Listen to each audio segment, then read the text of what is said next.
guys, what is up? My name is Megan and welcome back to my channel, or welcome if you're new. I hope you guys are doing well and staying safe, and welcome to today's video, which is always one of the most exciting ones to film, and that is my favorite books of 2024. There are 5 books on this list, and this year I was actually able to rank them from like number 5 to number 1, I believe. Timestamps down below if you only, like, for example, want to see what my best book of the year was. And in order not to make this video 2 hours long, I will leave a link to all the videos where I actually have extensive reviews for. Most of these I do in the description for you guys if you're interested in hearing more about a specific video. Some of them are spoiler filled, others are spoiler free. And yeah, I will say, little disclaimer, I have 5 favorites, but 2 of them, like, I technically talk about 6 books in this video because 2 of them are in the same series and they kind of just go hand in hand. So I'm mentioning 6 books, but there's technically like 5 favorites. So without further ado, let's hop on in. So obviously, if you've been a year-long viewer of my channel, you may not be surprised by any one of them. Actually, you shouldn't be surprised, but if you haven't seen me before, this may be a good introduction to my reading taste. Now, coming up, number 5 on my list is The Mystwick School of Musicraft by Jessica Khoury. I actually had to double check that I read this in 2024 because I talked about it so much, but I indeed did. This is the story of Amelia, who in her world, there's this musical academy where like the most prestigious musicians go to, and they go to that academy to learn about music, but in this world music is power, and so it's kind of like them honing in on their powers to become very powerful and be able to help the world in which they live. Amelia has always dreamed of going to this academy, and she ends up going, but not exactly for the reasons you'd expect, not necessarily because she's the most talented child there is when it comes to music. And so the story follows Amelia when she gets to this academy, while auditioning and then getting to the academy, and then everything that kind of unravels. There's like some spooky mysteries, there's a lot of like music involved in here. I am not a musician at all, but I do enjoy music, and I thought the audiobook of this specifically made this such an incredible experience because there's music within the audio. It's just such an immersive experience. What I also adored about this one is the characters, the pacing, and the writing style. All of it was done so spectacularly well, and I do think that even though, like, I mean, I've been a middle grade reader for a few years now, not all of my life, so I don't have an extensive experience reading middle grade, but more than most adults do, and I do think it's the first time I see a middle grade with this kind of musical twist to it, and I thought it was a lot different than all the other kind of chosen one trope fantasy middle grade books that I'm accustomed to reading. Though I do love them a lot, this felt like a breath of fresh air. I love that our main character had talent, but it's not specifically that talent that created the situation for her, and her optimism and way of turning things around was really inspiring. The side characters in this, again, were fantastic, and I just overall had the time of my life reading this. I highly recommend reading the audio if you're only going to read it one way, but immersive reading is like the ultimate way of reading this book, and I think it's really underhyped. This is not a middle grade book I've seen anyone talk about online. Jessica Khoury is a fantastic writer. She's a fantastic person from what I can see her presence online, and overall I would highly recommend this. The next book I'm going to talk about is a series with the 2 books. And obviously we got the first Brandon Sanderson feature on here. So I would say that my favorite of the year was Words of Radiance Part 2 specifically, but then also Oathbringer I think did things I did not expect this book to do, and I expected this to be like my least favorite out of the series, and it has not been, and it did a lot of things for my favorite characters, so I could not talk about Words of Radiance without talking about Oathbringer because it just didn't make sense in my brain, because I love these 2 for the same kind of reasons. Now, these are the books that I haven't talked about a lot on my channel. I do have some reactions of me while reading Words of Radiance in a vlog, but overall these are books that I kind of kept to myself because I am new to fantasy, and I kind of had imposter syndrome of talking about these books on my channel, but ultimately this has consumed my entirety of 2024. Brandon Sanderson has become like an auto-buy author, just an author. I see myself reading his entire backlist, and I'm having so much fun growing as a fantasy reader while reading his books, and this is one of the reasons that they are on here. Now, I will say I'm not going to hold up Oathbringer, it's too heavy. The real reason I love Words of Radiance Radiance is one, it's because it's Shallan's book. Now, if you've read this series, or maybe even if you haven't, you may not know that Shallan is like the character that gets the most slander, but it turns out that she has been my favorite since The Way of Kings, and it has not strayed. I did have a like 2 or 3 chapters where I was like, what the hell is happening with her? Like, am I not gonna like her in the end? Turns out we're still like this, and I'm breathing Rhythm of War. So Words of Radiance is really Shallan's book, and the exploration of Shallan is what is most interesting to me, because Shallan is the portrayal of unhealed trauma. Shallan does a lot of wonky things, a lot of things people probably disagree with or find boring. However, through the lens of one having lived through trauma that has been unhealed for several years, and also just through the lens of being a social worker and a therapist, I think this book provides so much insight into what mental health is and how unhealed trauma and suppressing things will change who you are. And that entire aspect of Words of Radiance and what it brings upon in Oathbringer is one of my favorite things I've ever seen in a book, like all books combined. I think that the character work in Words of Radiance is 100 times better than it is in Way of Kings, and Words of Radiance is really the series, especially part 2, that really solidified me in my I want to read everything Brandon Sanderson writes. This is where I feel I became a lot more like autonomous in my own reading, and I did not have to rely so heavily on the people who were helping me through this series. I cried a lot through Words of Radiance. I had a lot of self-reflection, and I think all the things that the book has brought into my life and what the lessons I have like learn from this book is what makes it so special. Now, I will say Brandon Sanderson is absolutely phenomenal at character development, at writing a plot. I actually enjoy the fight scenes and like all the plotting of the war and the enemy kind of side of it, and I like how it's all kind of gray in the sense that we have characters like Kaladin who are very compassionate towards the enemy, even though he has also gone through so much trauma. I really love the idea of our main characters having Spren and the personalities that the Spren have, and how all of that creates incredible characters and just incredible scenery. There are scenes in here that I could actually visualize with my like brain, whereas I'm never usually able to while reading books. And these have made fantasy not so scary to a girl who was always so afraid of fantasy, and I owe a lot to Words of Radiance and Oathbringer, because these have changed my perspective about reading, and they have become very significant books to me, and I will not talk more about these, but overall it just changed the course of my entire reading in 2024. This is where I realized that I do actually really enjoy fantasy, and that my brain can handle it, and that I'm not too stupid to read fantasy. And it was really a blessing, but also just a generally really incredibly fun time because of the craft itself. So yeah, I really enjoyed these. Coming in at number 3, which I'm surprised this book is at number 3 and not number 1, but this year has been absolutely bonkers, and that is Skandar in the Phantom Writer. This is one that I have an extensive spoiler-filled discussion about because I tried hosting a Skandar book club, the keyword being tried.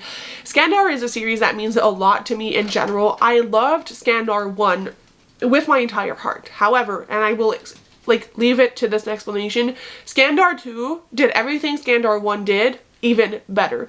In this, we follow Skandar, but we also follow his sister. The twists and the mystery is increased. The plot is just thickening. The character development is superior. Everything Skandar 1 did to deserve its like number 1 place in my reading. I think it was in 2023 or 2022, whatever year I read it in. This just surpassed everything book 1 did. It did not at all have book 2 syndrome in this series, and it set up things while also having its own plot. The writing in here is absolutely phenomenal. I love these characters so much. The setting is phenomenal. The unicorns are fun. Everything is thought out, and it pulls on your emotional strings. I could not believe like a 12-year-old Megan reading this would absolutely lose her mind. And I don't think I would have ever recovered. And I feel like this is this generation's Percy Jackson. It's this generation's Harry Potter. This is what this will do to the kids. And I just think it's outstanding. I cannot wait to continue this series, and again, I have a spoiler-filled review if you want to hear more of my thoughts on this, but Skandar is like a series I go on a lot about on my channel, so I'm gonna give it a rest, but just know everything Skandar 1 did and everything I loved, which I do have a spoiler-free review of Skandar 1, this did 10 times better, and the plot of this one I loved even more, and it makes so much sense in my head, and the way the elements are used, and the way that the setting itself is created, and the way the powers are done, and why the characters have a hard time with each other, and how they come to be friends, and everything that happened just, I don't know, it made sense, and I didn't want anything else for this book, and I just know that I'm going to be a mess going into book 3 and 4,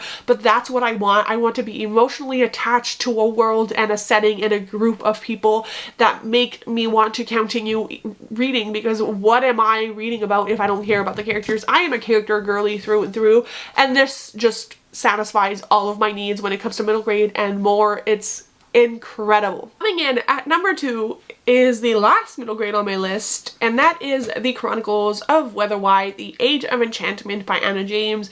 This one I also have a spoiler-free review of.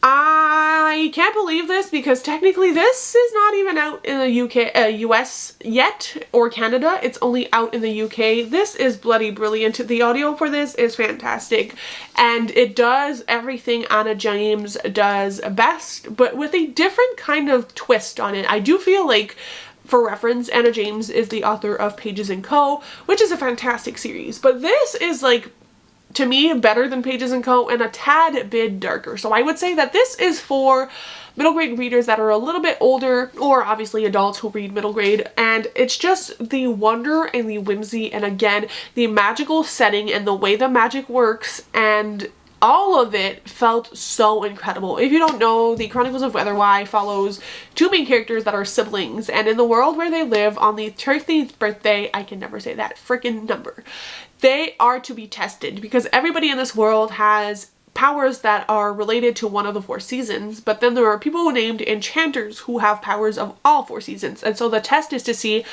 who as a child is an enchanter, so they can be sent to this academy to kind of work and like develop their powers so that they can be like of use to society and just know how to work with powers of 4 seasons and not just 1.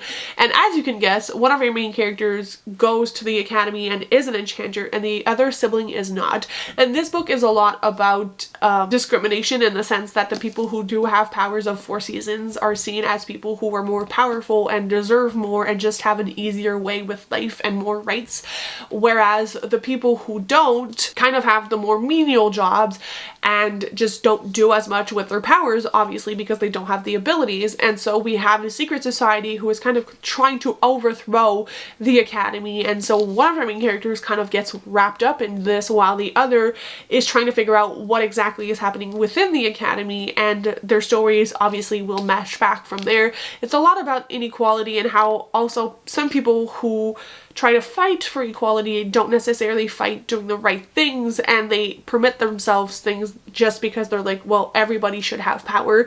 And so there's a lot of those kinds of dynamics, while also just being a fantastical stories that includes like dragons and like a magical magpie, and children kind of discovering who they are within themselves but also within their powers, and creating new friendship groups, and it's all about adapting to new environments. And there's just such a blend of lessons for children but also lessons for adults, while just being whimsical within itself.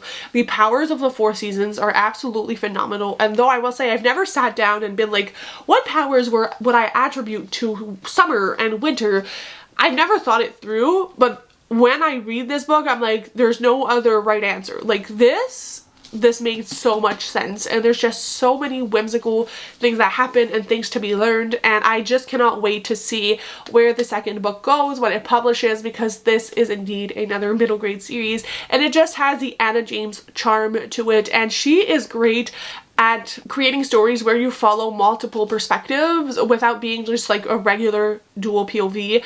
And in this story, it's told in a way that it's this great grandparent telling the story of the enchanters and just the siblings to children, and so we kind of get interludes where children reflect on the story as well.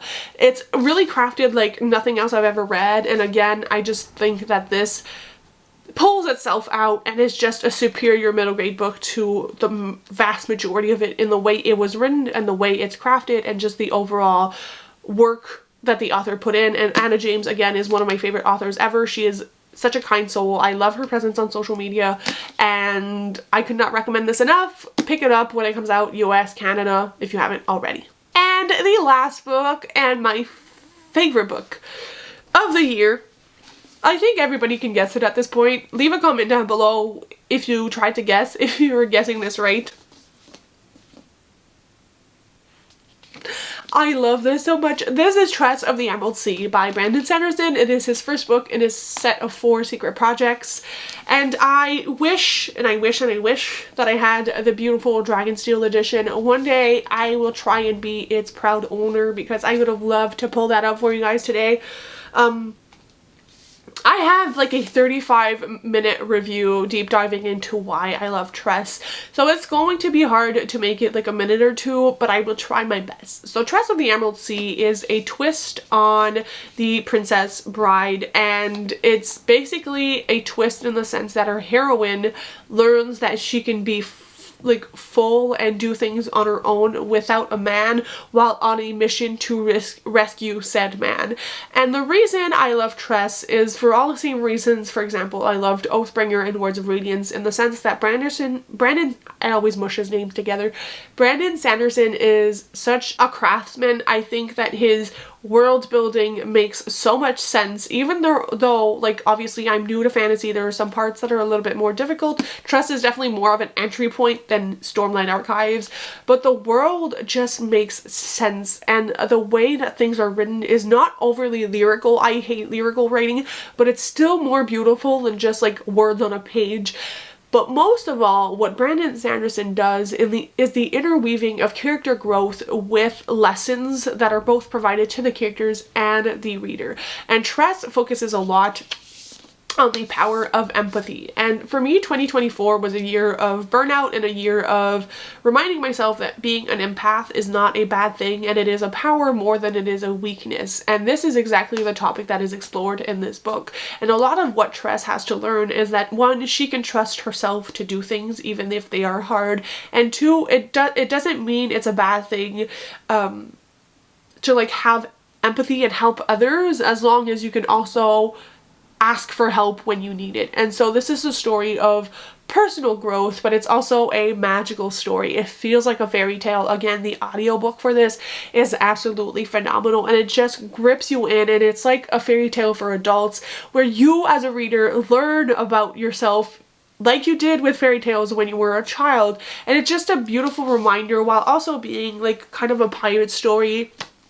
And again, if you're new here, one of my favorite things to read is a pirate story, but I haven't found one in a long time that felt like an absolute favorite until Tress. And the thing is, like, Tress doesn't actually ride on water. Like, this is a very different kind of pirate story, but it is a pirate story nonetheless. And so you have this fantastical weaving of a story with the magical crafting of characters that Brandon Sanderson does, with like whimsical elements in the sense that like there's a talking rat in here, with just like the tiny touches of things I could relate with like collecting cups. And it's just such a beautiful story. And again, I am not doing this book justice, and every time I talk about Tress, I feel like I could talk about Tress for multiple hours. Like, I could voice memo someone an hour speech on Tress, and I do think it wouldn't be enough to explain why I love this book so much. Tress has definitely shifted the way I think about myself, and it has helped me realize a lot and grow as a reader and as a person. And I just think that this was the ultimate indication that Brandon Sanderson is for me. I had read, I think, Way of Kings by that time, or Way of Kings and Words of Radiance Part 1, and then I read this and I immediately kept going with Brandon Sanderson because there was just this void I was trying to fill that no other author can fill but Brandon Sanderson. And this is just overall magical, and the fact that Brandon Sanderson wrote this for his wife, he was just gonna write this story for his wife. Like, can I find me a man who will write me a story as beautiful as Tress? I don't think so. But we were lucky enough that his wife was like, you gotta publish that, and so he did. So I will not say more on Tress, but again, if you want to hear me ramble like a lunatic, I do have a 35-minute review that obviously did not do that well on my channel, because who wants to listen to me talk about Tress for 35 minutes? Nobody. But I still posted it and had a great time. So that is it, you guys. Those were all of my favorite books. Let me know down below if you knew of all the books I was going to talk about. I do think that Oathbringer and Words of Radiance may have been the surprise in this lot, and if you thought of other books I should have put on my list, do let me know, and let me know down below what your favorite books of the year were, and I'll see you very soon with another video. Bye guys, happy reading!